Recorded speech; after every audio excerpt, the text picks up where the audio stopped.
Thank you very much, Peggy. I too want to thank all of you for taking time out of now your summer, I presume, for some of you off of vacation, but to be here this morning. It's a wonderful group to come together. I also have to thank Linda Woloshansky, Peggy, and Eric for all of their leadership in pulling this program together and the opportunities that Mark and Donna and I, along with some other business leaders, have had the opportunity to work closely on this READY program. Just to describe a little bit more, my background, 35 years in banking, and I've worked with hundreds of different businesses, large and small. And the reason I emphasize that is it gave me a framework to take into the classroom when I had the opportunity to serve at Calumet High School a year ago, and gave me a wonderful perspective because I've seen the jobs. I've talked to the employers and understand what they are looking for. I've heard the kind of skills that they want and need in their employees. So it was wonderful to have this background to be able to come into the opportunity to serve at Calumet High School. The experience that I had at Calumet, I don't know whether any of you have had a problem when you're trying to conduct a workshop or a class that maybe the students aren't listening. Has that happened to anybody? Or they may have some problems following directions. And what I learned very quickly is that the soft skills that we're looking for in the business world are the same things you're looking for in your students in the school systems and education. And we've talked a little bit about this already, but Center of Workforce Innovations, and I sometimes refer to it as we because I do get to spend time with Linda. We did a survey about 1.5 years ago of over 100 businesses in Northwest Indiana to find out what skills they really needed in their workforce. And Peggy already showed you the poster that we have produced and hopefully is hanging in classrooms in all of your schools. And if you don't have it, I think we still have a supply if you need some to just let Linda and Center of Workforce Innovations know. When I was at Calumet High School, one of the things I did after I started to observe the challenge of helping students start to understand these soft skills and to relate to the soft skills, I took those and put together a presentation. Some of the next couple of slides come from part of that presentation. But as we've talked about before, having a positive attitude, working well with others, recognize problems, find solutions, follow directions.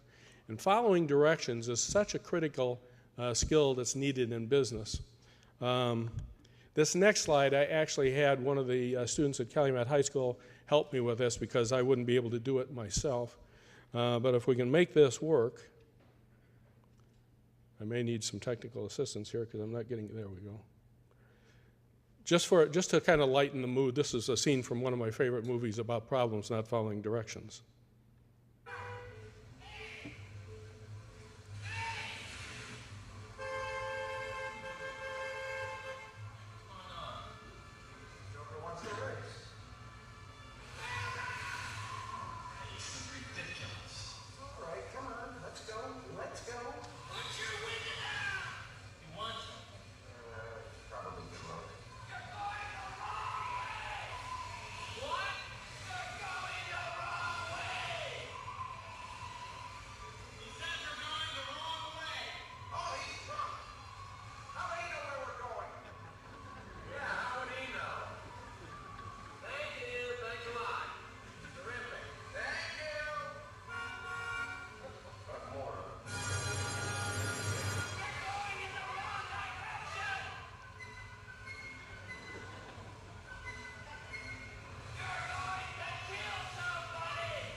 I love that scene. Maybe it didn't belong here today, but I just had to watch it again. As we talk about some of these work skills, the next 5 are also on the poster that Peggy showed you earlier.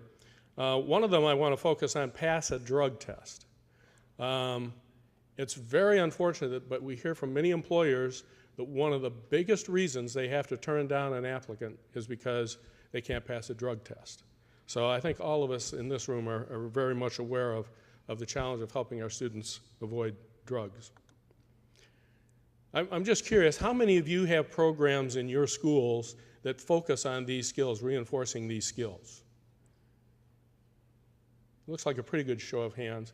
Peggy has done a wonderful thing. There's a wall outside this room here that I think has these skills posted on it, and had a wonderful recognition program throughout the year reinforcing students' development of these skills.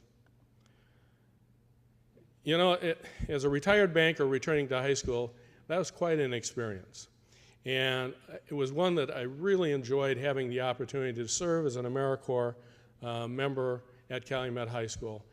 The school, when I was there a year before last, was still on academic probation and working their way through getting off of academic probation, which they've done. It's a great school. Are there some folks here, I think, from Lake Ridge School Systems today? Great, there's a lineup back in the back of the room. Great school, great teachers, and I really came to appreciate what all of you do every day in the classroom. But there were some things that really surprised me. Maybe they shouldn't have, but when I would visit with juniors and seniors, I was very disappointed to find how many of them really had no plans for what they were going to do after high school. Came to find out that many of them didn't know what their GPA was. And they didn't know why it mattered. And here they were as juniors and seniors, finally waking up to the fact that they needed to have a GPA at a high enough level to get into some of the colleges that they were interested in. And by the time they were juniors and seniors, it was mathematically impossible for them to get their grades up far enough to pull that up to the 2.5 that they might have needed to get to some of the schools they wanted to go to. Also, many of them had unrealistic career goals. I mean, one that was regularly coming up was wanting to be an engineer, but they didn't like math. They really didn't have a way to tie their skills and their interests to a future career. And at Calumet, I think now they have started using the ACT Explore exam, but when I was there a year ago, we really didn't have that kind of data, and I would have given anything to have had that kind of information.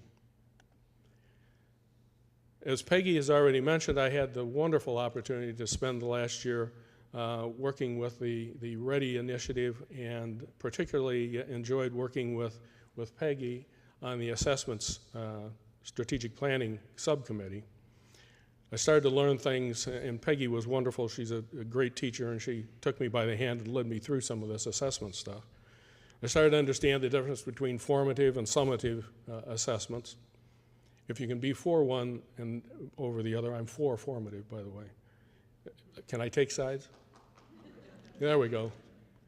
And then, of course, just missing a lot of information that would have been nice to have had. As a banker, I was used to working with data. I mean, we work with financial statements every day. And when we're looking at financial data, we wanted to see trends. So we always were looking at 3 to 5 years of financial statement information so we could monitor why revenue was going up or down, what costs, what expenses might be out of line. So we are constantly using the data as a way to look for ways to improve our business models. So we're used to looking at data and trends. Most of you, I'm sure, look at the economic data. It's not always good these days, but hopefully we'll hang in there with Europe. But changing the GDP. That's one statistic. If you see that it's, the GDP this quarter is up 2.5%, that isn't nearly as meaningful as knowing that what it was the quarter before. If you know that it was 1.5 and grew to 2.5, you get excited. If it was 3 and it dropped to 2.5, that's not as positive. So in the same way, recognizing the importance of data. And one of the things that really excited me was when Peggy started introducing me to the ACT Explore program and the world of work. And it was a tool that, having served for a year at Calumet High School in the guidance office, that really would have made a significant difference for me to have had this information to talk to the students, to talk to their parents. I think there's probably going to be some breakout sessions today, and you're probably going to learn a lot more about the Explorer exam and this world of work. But the world of work test results may be the first time, and it's wonderful that Peggy is starting this in the 6th and 7th and 8th grade, because students don't really have any concept of what the jobs are out there. As both Mark and Don have done a nice job of telling us, there are great jobs out here in Northwest Indiana, but we can't fill them because we don't have employees with the right work skills. And there's jobs for our kids if they can start thinking about it and planning for a future early enough that they don't end up in their junior year still trying to figure out what they're going to do with the rest of their life. And this is such a great tool to be able to do this. What was fun for me, several of us, including Mark and Linda and Peggy, Eric, Nancy Sutton, I think, is here somewhere in the back of the room. We had an opportunity in late April to meet with Superintendent Bennett. And in that meeting, we had an opportunity to tell him what we were looking at in the assessment tools we were encouraging that we adopt in Indiana.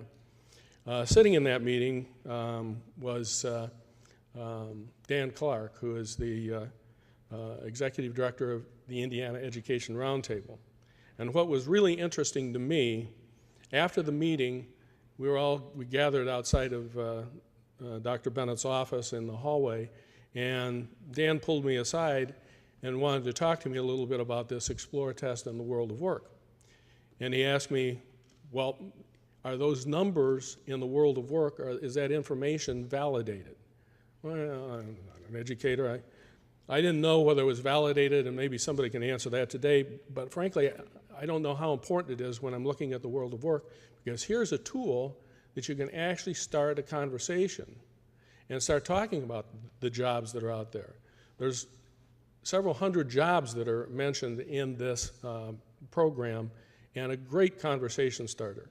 And Dan then admitted that his daughter had taken this test and came home all excited about this world of work map and wanted to sit down and talk to him about what she had seen, how it related her interests to some career ideas, and she wanted to talk to her dad about those career possibilities. And I thought that was terrific. Dan recognized from his own experiences with his daughter what a powerful tool this is. As we worked our way through this assessment program and the other school modeling programs, intervention, we all, I think the business and the business leaders and the educators all came away with the view that the current statewide assessment standards are insufficient for determining our overall readiness. I'm going to tell you just a short story that to me kind of is a way to think about trying to make this a priority for us. And it's a story about a man who has a pet cat. And he's going to be out of town for a couple days, so he has to leave his pet cat with his best friend. First night, he's sitting in his hotel room and he's feeling very sad because he hasn't seen his cat all day, so he calls his friend to check in to see how the cat's doing. And his friend said, well, I'm sorry to tell you, but your cat's died. Well, the guy just fell apart. That was terrible news for him. So after he collected himself, he called his friend back and he said, you know, I love that cat, and you could have broken this news to me a little better. And his friend said, well, how might I have done that? Well, first you could have told me that the cat was on the roof, and you're doing everything you can to get him down. And then you could have said that the fire department's there, and the firemen are on the roof trying to get the cat off of the roof. And then I would have called back and said, you could have told me that the firemen tried, but the cat unfortunately fell off the roof, and now the veterinarian is trying to bring back your cat. And then finally you could have told me, I'm very sorry, but your cat died.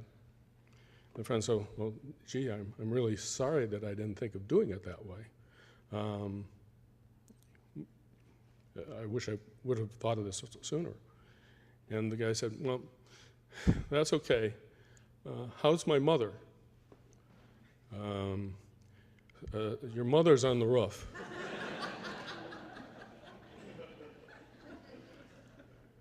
So one of the things that I thought that I might leave you with here today, since I am one of the formative test fans, is I'd like to think of the I-STEPs and the ECAs are on the roof.